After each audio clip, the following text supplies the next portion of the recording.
Hello student, इस video में 8th grade अभ्यास पुस्तिका भाषा भारती कक्षा 7वीं का जो कि आपका नई बुक है, तो इसमें से आपको अध्याय नंबर 11। तो स्टूडेंट अध्याय पाठ 11 वात्सल्य के पद। इस पाठ को बहुत ही सरल और आसान तरीके से सभी प्रश्नों का उत्तर मैं आपको बताने वाला हूँ। चलिए शुरू करते हैं।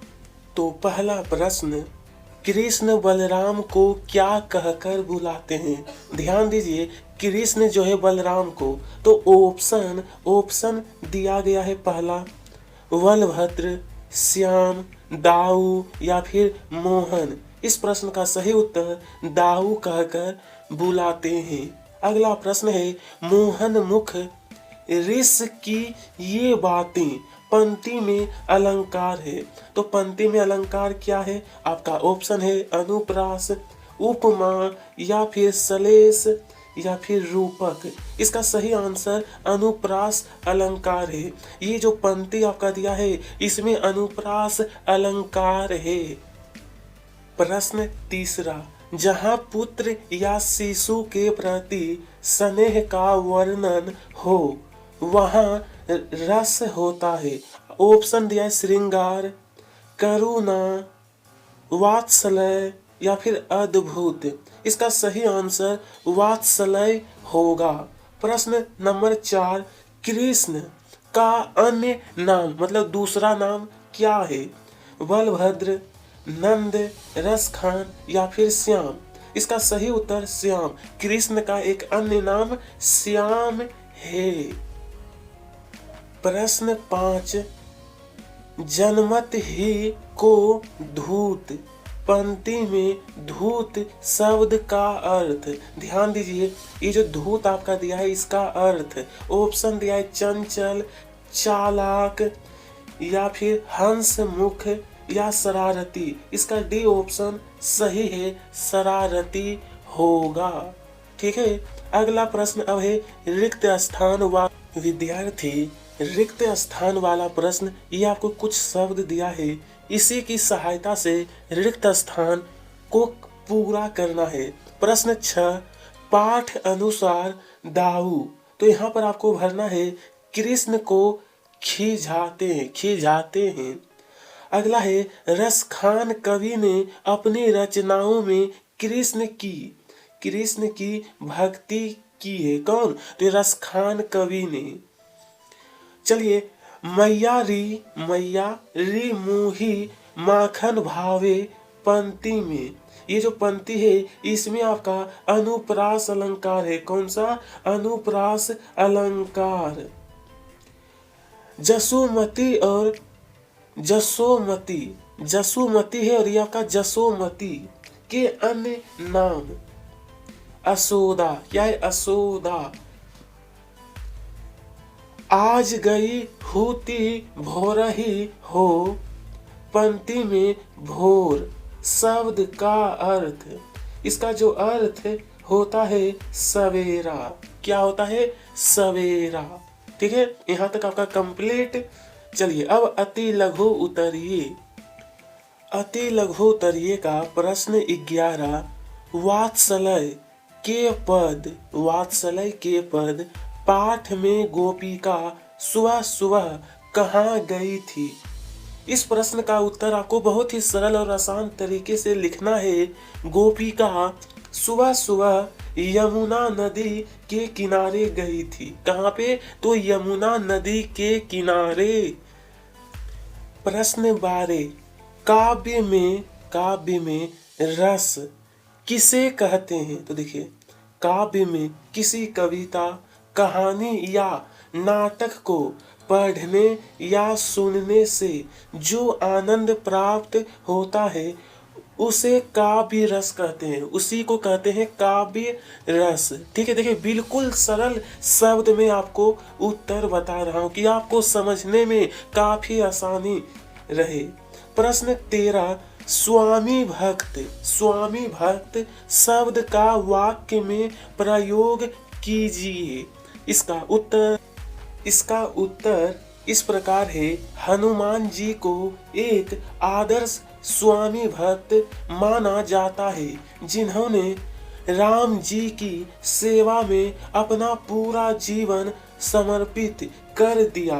ठीक है, किसने? तो हनुमान जी ने राम जी की सेवा में क्या है, अपना पूरा जीवन समर्पित ही कर दिए थे। ठीक है, उन्हीं को कहा जाता है हनुमान। इसलिए प्रिय विद्यार्थी, सभी जगह पर हनुमान जी की पूजा किया जाता है। वात्सल्य के पद पाठ में किस पंक्ति में कवि ने प्रभु को अंतर्यामी बताया है? तो देख, इसका उत्तर सूरदास के वात्सल्य के पद पाठ में सोवत जाने मौन है, करही करही करही करी सेन वतावे।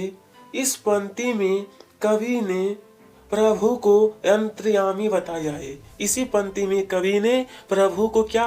तो अंतर्यामी बताया है। चलिए विद्यार्थी, लघुत्तरीय प्रश्न अब देखने वाले हैं, जो कि प्रश्न 15 में कहा है, वात्सल्य के पद पाठ की किन पंक्तियों में यशोदा कृष्ण का श्रृंगार कर रही है?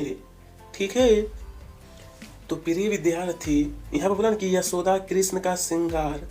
वात्सल्य के पद पाठ में यशोदा कृष्ण का श्रृंगार यंग यंग नट नागर वाली पंक्तियों में कर रही है। कौन सी? यंग यंग नट नागर वाली पंक्तियों में। ठीक है, इस प्रकार से अगर प्रश्न पूछा जाएगा तो आप लोग बहुत ही आसान तरीके से बना लेना है। अब बोला है, निम्नलिखित शब्दों को हिंदी भाषा के मानक शब्दों में बदलिए। जैसे कि माखन, जुवती, पूत, तारी, भोन, जुग।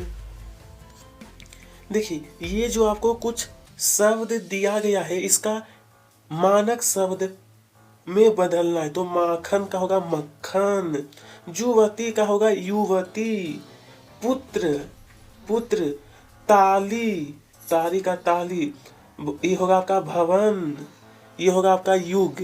बस यही आपको बदलना था। अगला प्रश्न 17, आप अपनी माँ से किस बात की जिद करते हैं या शिकायत करते हैं? 4-5 पंक्तियों में लिखिए। 4 से 5 पंक्तियों में। देखिए, प्रश्न 17 में कहा है कि 4-5 पंक्तियों में लिखिए। मैं अपनी माँ से जिद करता हूँ कि मुझे खेलने के लिए ज्यादा समय मिले। मैं कहता हूँ कि मुझे टिफिन में रोज कुछ नया चाहिए। कभी नाराज होकर कहता हूँ कि आप हमेशा मेरी बहन का ही पक्ष क्यों लेती है, लेकिन आखिर में मम्मी की गोद में आकर सारी शिकायतें भूल जाता हूँ। ठीक है, चलिए विद्यार्थी, प्रश्न नंबर 18 में है, गोरे नंद यशोदा गोरी तुम कत श्याम शरीर। देखिए, यहाँ पर बोला नहीं, गोरे नंद श्याम गोरी तुम कत श्याम शरीर, तारी दे दे हसत ग्वाल सब सिखे देत बलवीर। पंक्तियों का भाव अपने शब्दों में स्पष्ट कीजिए। मतलब ये जो दिया, इसका मतलब क्या है? इसका मतलब है कि इन पंक्तियों में श्री कृष्ण भाई बलराम की शिकायत ने हुए कहते हैं कि भैया बलराम मुझसे कहते हैं कि नंद बाबा गोरे, यशोदा मैया गोरी है, पर तुम काले क्यों हो? इस बात पर सभी ग्वाले ताली बजाकर हंसते हैं। ठीक है, इस पंक्ति का मतलब, इस पंक्ति का अर्थ यही होता है। चलिए अब देखने वाले हैं दीर्घोत्तरीय, जो कि प्रश्न 19 और 20 नंबर। देखिए, दीर्घोत्तरीय प्रश्न 19, निम्नलिखित पंक्तियों को पढ़कर उनमें व्यक्त रस पहचान कर लिखिए। जैसा कि पहला नंबर है, ठुमक चलत रामचंद्र वाजत पेंजनिया। इसमें कौन सा रस है? तो श्रृंगार रस। पहले वाले में श्रृंगार रस है। इस दौर धूप में क्या रखा, आराम करो आराम। तो इसमें विद्यार्थी शांत रस है, शांत रस। एक अचंभा देखा रे भाई, ठाड़ा सिंह चरावे गाई। इसमें जो है ना आपका अद्भुत रस है, अद्भुत रस। ठीक है, चलिए अब देखने वाले हैं प्रश्न नंबर 20। प्रश्न 20, वात्सल्य के पद में कृष्ण के बलवानपन का वर्णन किया गया है। आप श्री कृष्ण के बारे में क्या जानते हैं, लिखिए।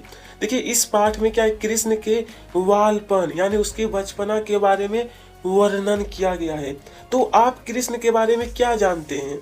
श्री कृष्ण वासुदेव और देवकी के पुत्र हैं, परंतु मामा कंस द्वारा हत्या की आशंका से वासुदेव ने इन्हें नंद बाबा और यशोदा को सौंप दिया।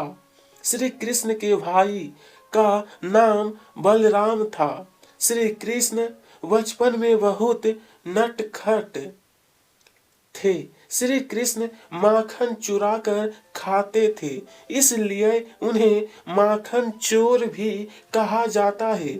श्री कृष्ण बहुत अच्छी बांसुरी बजाते थे। इनकी बांसुरी की आवाज को गोपियां, ग्वाले और गायें खड़ी रहकर सुनती रहती थी। श्री कृष्ण ने बड़े होकर अपने अधर्मी मामा कंस का वध किया। ठीक है, तो विद्यार्थी इसी के साथ आपका यह पाठ समाप्त होता है। अगला कौन सा पाठ आपको चाहिए कमेंट में आप हमें बताइएगा। वीडियो पसंद आई हो तो लाइक करिएगा, साथ में सब्सक्राइब। आप सभी को तहे दिल से धन्यवाद।